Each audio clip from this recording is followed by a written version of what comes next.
My name's Maurice Williams. Always loved big dogs.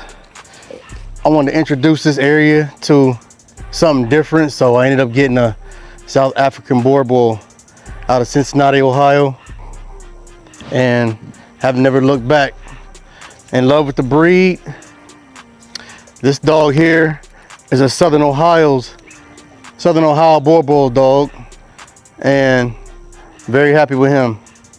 One of the biggest dogs I've ever had. He's red and blue.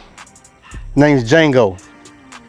What made me want to do this was I've always had bulldogs, American bulldogs, pit bulls.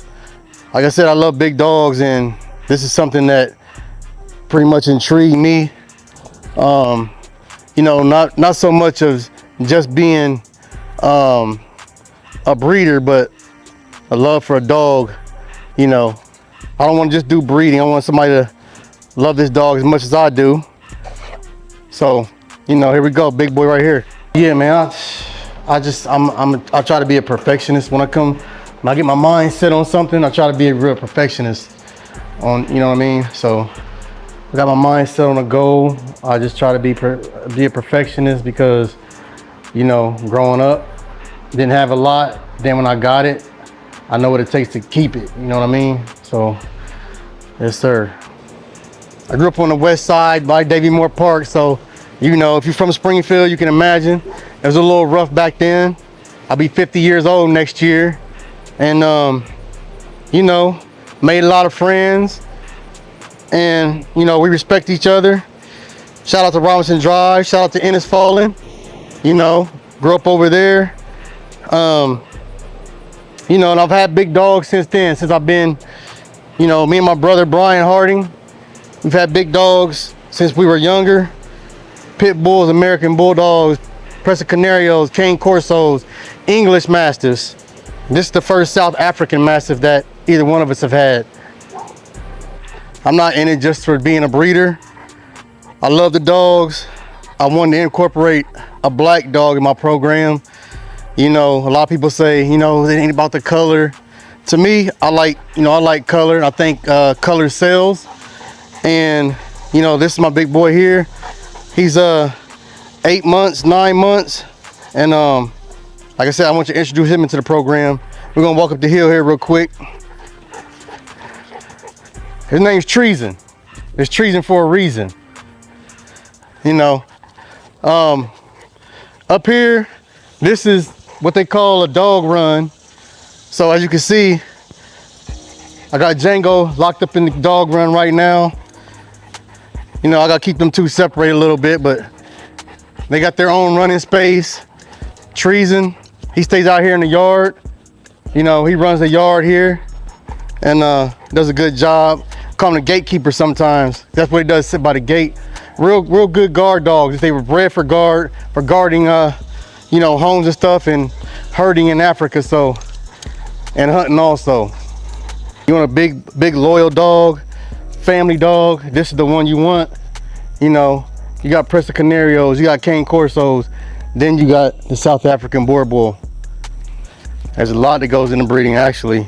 These dogs, you know, just like Frenchies or any other dog, they're a little hard to breed, but that's what makes them unique also. You know, you don't want people out here just breeding dogs and having a whole bunch of dogs. That's why you don't see too many of these around here. And that's what also intrigued me about, you know, a lot of people not having them. This is something that I designed myself. It's called a whelping box. So, you know, I just wanted something that a lot of guys make them out of wood. So when you make them out of wood, there's nothing wrong with that. They're just harder to clean. So, you know, all the bodily fluids and stuff, they go soak down in the wood or whatever. You got to keep sanitizing it with different types of cleaners and sprays. So with this that I designed, yes, you have to still use cleaners and sanitizer for the puppies, but I can take this outside and just rinse it straight out. I have to worry about nothing seeping into the material and holding bacteria and stuff like that. So, you know, I can really keep this clean. I just like creating stuff. Sometimes I'll be like a black MacGyver. You know what I mean?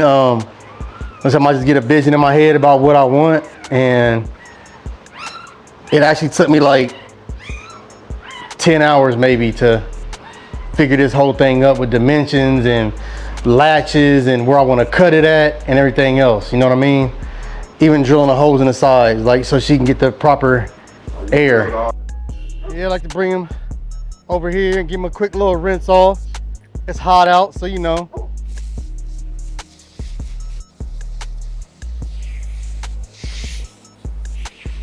He like it, you know, he gets cooled off, no problem. Try to get him on his face here a little bit. He don't like that.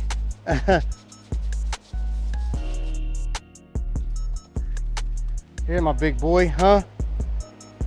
A big boy. Big old baby right here. Dog here is my next one right here to breed. He's gonna make some nice pups. Now he is related to the brand new puppies. The brand new puppies are his father, which is Zeus. Shout out to Lions Pride Kennels. Yes, sir. I want to give a special shout out to Terry Trimmel at Southern Ohio Boerboel. He's the one that really got me started in this, my first dog. So, you know, me and him have a special relationship. He raised some good big dogs too. Empress, the one that just had the puppies, that's who came from Southern Ohio Boerboel. So big shout out to Terry Trimmel. And this big fella right here, it's a Lions Pride dog. So expecting big things out of him. Sit. Here we go. Expecting very big things out of this big boy. Good temperament. See that temperament? That's what you want. You can walk right over here right now and pet this dog and he won't do nothing. That's why I train my dogs. You know, if he feels that I'm threatened, he's doing his job, you know. He's the protector, you know. Protection dog. Ain't that right, boy? Huh? That right, boy. And I won't give away all my tricks. I mean, all my ideas on this. There's certain things that I've never seen on this particular thing. And the way I designed it is it also comes with, there's a top that goes on here too for dogs that want to be completely in the dark. So she likes to be able to see stuff, but the top part that goes on here, which is the same thing, allows complete darkness. Like I can still cover those holes, up and everything. So she won't have any light going in there, you know what I mean? And she still gets a little circulation with the air from the top. But I like the holes because she likes to see out and see what's going on, you know? What was it like, is this your first, mate? Yeah, it's my first female dog ever. So I've always had males. So this is my first female. This is my first time building a whelping box and whelping a dog. So, yep. Like typical big dogs, you know, they like to be curious and, you know, they get into stuff, but very easy to train. Actually, one of the smartest dogs I have ever owned is a South African boerboel. The smartest, top two dog right here. Big boy, ain't that right, big boy? Huh? He don't really do too much. He just, you know, like I said, just good loyal dog. This dog here, he, you know, I like to breed them to where they're not real aggressive. So he's actually, you know, around me, people can walk up and pet him, you know what I mean? And be okay. But when I'm not around, he does what he's supposed to do. He does his job. In my program, I want to introduce to people, you know, that are scared of big dogs and stuff like that. I want to introduce to them a family-oriented dog, good temperamented dog, just all around loyal, being loyal to the people. And you know, as long as you treat them good, they treat you good. I think the females are more attentive. They tend to take more to you know, people and be more like I said, be more attentive, and it seems they care more. You know, the males, high testosterone and all that stuff, testosterone. So they continue to be like a little bit more rambunctious and stuff like that, a little bit more aggressive as compared to the females. You know, you see, you're standing in here and she's okay, but that's how I want all my dogs to be raised. You know, she's big enough, and the type of breed she is, she know when to protect and when everything's okay. If I'm okay, she's okay. I wanted a C-section because I knew we were only having 2 pups, and I didn't want to lose one in the process of giving birth. The vet did say she was big enough to handle the birth, but I wanted a C-section just because I didn't want to lose. We only had 2 pups. She's definitely gonna go maybe, you know, 2 more times. I really don't like to breed a dog after 5 years old.